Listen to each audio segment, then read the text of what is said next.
Grant in aid কর্মী ও পেনশনারদের জন্য কি অবশেষে মিলতে চলেছে ন্যায় বিচার?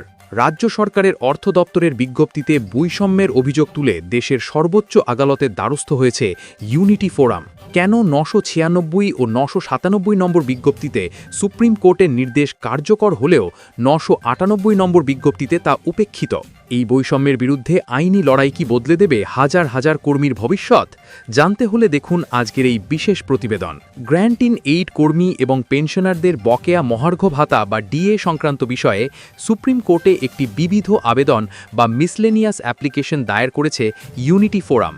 রাজ্য সরকারের অর্থ দপ্তরে জারি করা বিজ্ঞপ্তিতে থাকা বৈষম্য এবং অবহেলার বিরুদ্ধে আইনি সুরাহা পেতেই দেশের সর্বোচ্চ আদালতের দ্বারস্থ হয়েছেন এই সংগঠনের সদস্যরা। অর্থ দপ্তরের বিজ্ঞপ্তি ও বৈষম্যের মূল কারণ। রাজ্যের অর্থ দপ্তর বা ফাইন্যান্স ডিপার্টমেন্ট সম্প্রতি বকেয়া মহার্ঘ ভাতা প্রদানের বিষয়ে ৩টি পৃথক বিজ্ঞপ্তি জারি করেছিল। এই বিজ্ঞপ্তিগুলির মধ্যেই বৈষম্যের মূল ভিত্তি লুকিয়ে রয়েছে বলে ইউনিটি ফোরামের দাবি। বিজ্ঞপ্তি নম্বর ৯৯৬, এটি রাজ্য সরকারি কর্মীদের বকেয়া ডিএ প্রদান সংক্রান্ত নির্দেশিকা। বিজ্ঞপ্তি নম্বর ৯৯৭, এটি রাজ্য সরকারি পেনশনার এবং ফ্যামিলি পেনশনারদের বকেয়া ডিএ প্রদান সংক্রান্ত নির্দেশিকা। বিজ্ঞপ্তি নম্বর ৯৯৮, এই নির্দেশিকাটি বিশেষভাবে রাজ্যের অনুদানপ্রাপ্ত বা গ্র্যান্ট ইন এইড কর্মী, পেনশনার এবং ফ্যামিলি পেনশনারদের জন্য জারি করা হয়। সংগঠনের অভিযোগ অনুযায়ী ৯৯৬ এবং ৯৯৭ নম্বর বিজ্ঞপ্তিতে স্পষ্টভাবে উল্লেখ করা হয়েছিল যে সুপ্রিম কোর্টের নির্দেশ মোতাবেক বকেয়া মহার্ঘ ভাতা প্রদানের বিষয়টি বাস্তবায়িত করা হচ্ছে।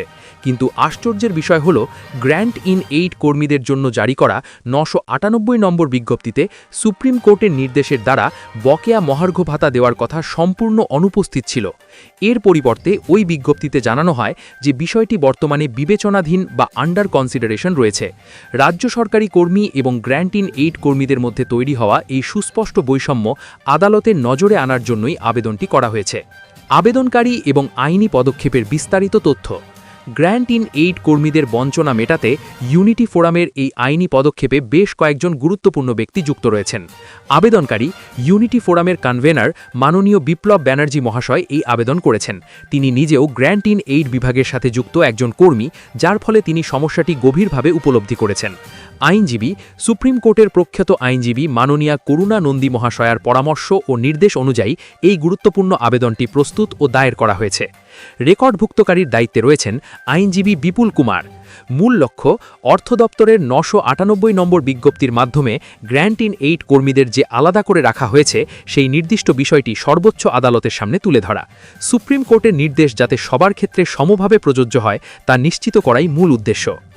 ভিডিওটি যদি তথ্যবহুল মনে হয় তাহলে অবশ্যই লাইক, শেয়ার এবং সাবস্ক্রাইব করুন। পাশের বেল আইকনটি চাপতে ভুলবেন না, যাতে এই ধরনের গুরুত্বপূর্ণ আপডেট সবার আগে পেয়ে যান। আপনার মতামত কমেন্টে জানাতে ভুলবেন না। আপনি কি মনে করেন গ্র্যান্ট ইন এইড কর্মীদের এই বৈষম্য দূর হওয়া উচিত?